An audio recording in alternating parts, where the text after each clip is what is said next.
Hey guys, I'm Pastor Tom, and I want to welcome you back to our Sermon on the Mount series. We've been walking through this section of Scripture and examining what it looks like to live as Christ followers. In our last session, Pastor Howard did a great job of helping us understand what it means to anchor our hearts to Christ.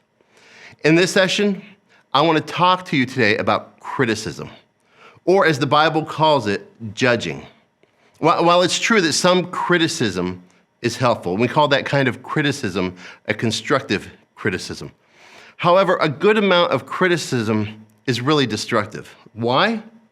I believe it's because everyone feels you should live your life according to their opinions and not according to God's standards. Everyone feels this. They feel that their opinion matters. So let me share with you one of Aesop's fables. And in this fable, it tells of an old man and his son who they're bringing a donkey to market.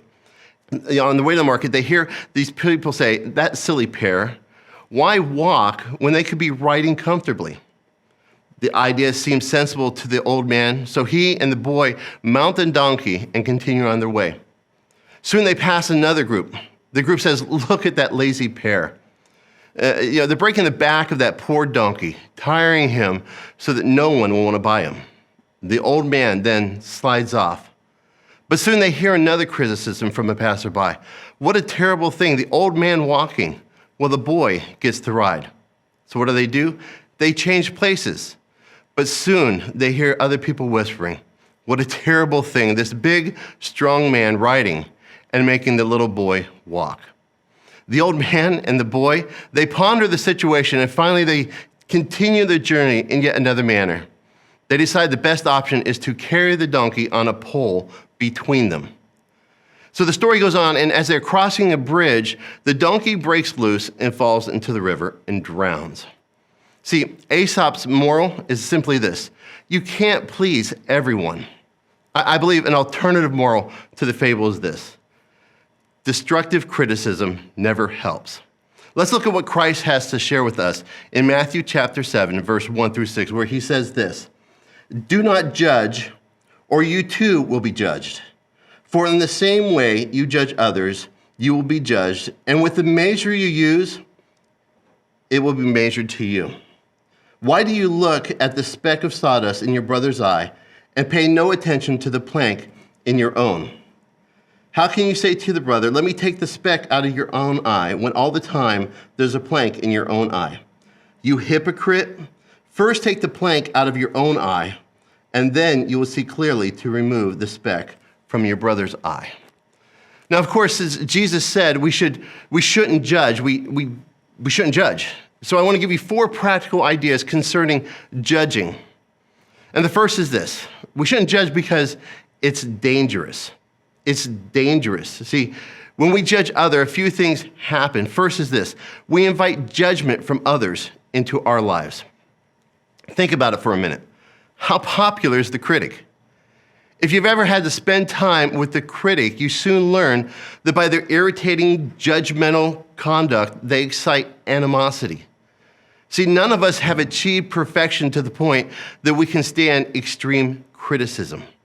Without a defect being revealed, without something being shown, if we've ever had to deal with this type of person who judges you on a regular basis, oftentimes our natural defense is to begin to look for the flaws in the one who judges.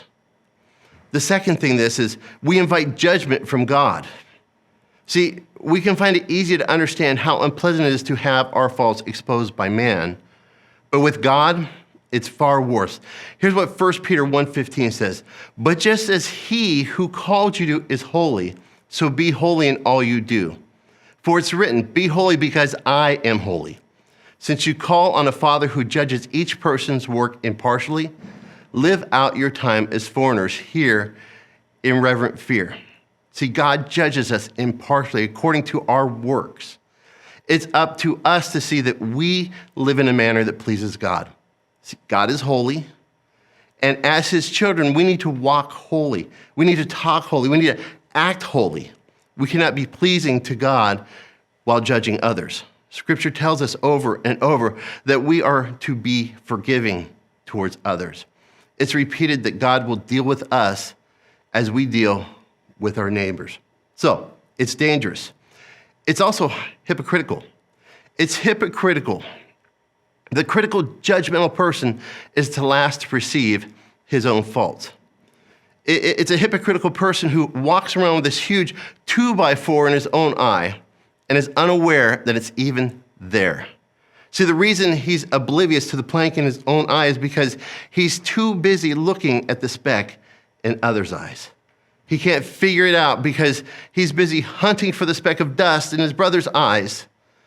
And the thing is, nothing stands in the way of a critical, judgmental person than that of his own pride. The prideful man has developed this habit of finding faults in other people. So it's dangerous, it's hypocritical, and quite frankly, it's useless. It's useless. While there's this beam in his own eye, the critic cannot remove that particle or that speck from his brother's eyes. So imagine for a minute you get something in your eye. Now, this happened to me. I was cutting some metal. I got a little sliver of metal in my eye, and it's one of the things that just couldn't come out, so I had to go to the ER. And walk with me for a minute. They were going to have to numb up my eye and do surgery to take that speck of metal out of my eye. So they get me all prepped. The day has come. They're going to do this minor surgery. And so I'm all prepped. They're getting ready to take this speck out of my eye. Now, just imagine in a minute.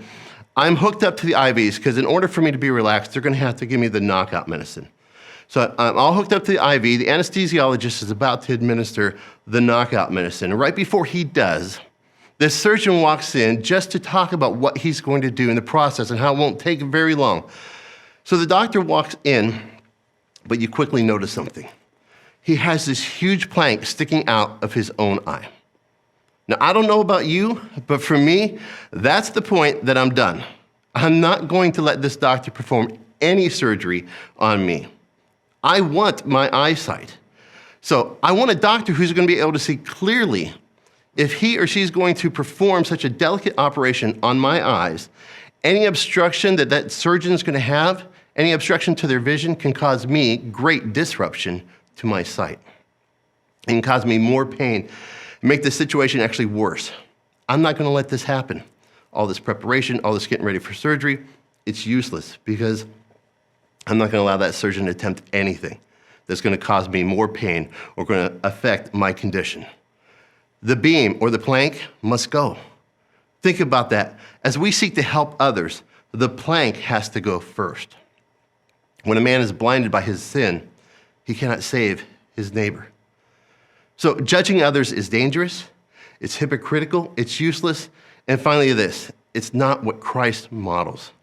In John chapter 12, Jesus says, "If anyone hears my words but does not keep them, I do not judge that person, for I did not come to judge the world, but to save the world." So I wonder if in our attempts to make Christ known, if we find it easier to point out people's flaws instead of introducing them to a Christ who did not come to judge. So as we transition back into our groups, I want to challenge you with this question. Based on your life today, are you currently judging the sin and lifestyles of others, or are you treating others with the same compassion that God shares with us? Thanks.